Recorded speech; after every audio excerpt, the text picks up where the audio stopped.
Power. Peter Leopoulos is there live. And yeah, you're in the dark right now, Peter, so it is without power.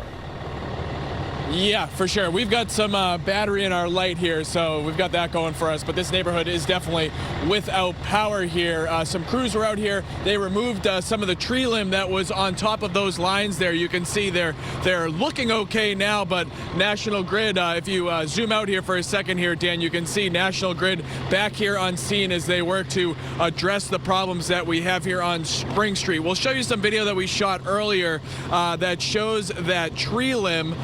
You can see the limb there resting on top of a bunch of lines. Much of that tree also coming down in an SUV and also a pickup truck.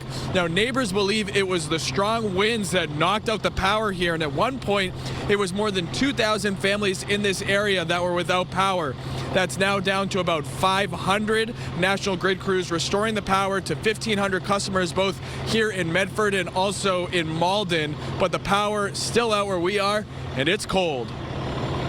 Yeah, I thought it was lightning. I heard a flash and like a whooshing sound, and then I looked over and it was just, yeah, lights out, everything out, and then the tree just fell down. We have a wood-burning stove, so we have that going, keeping us warm. Along I'm sitting in the truck, so I'm keeping nice and warm there too.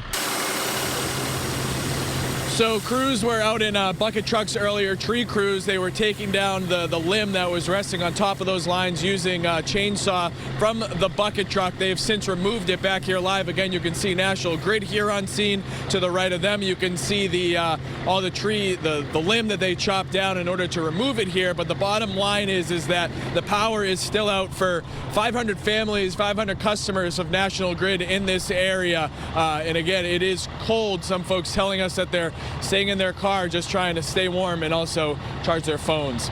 Live here in Medford, I'm Peter Leopoulos, WCVB News Center 5.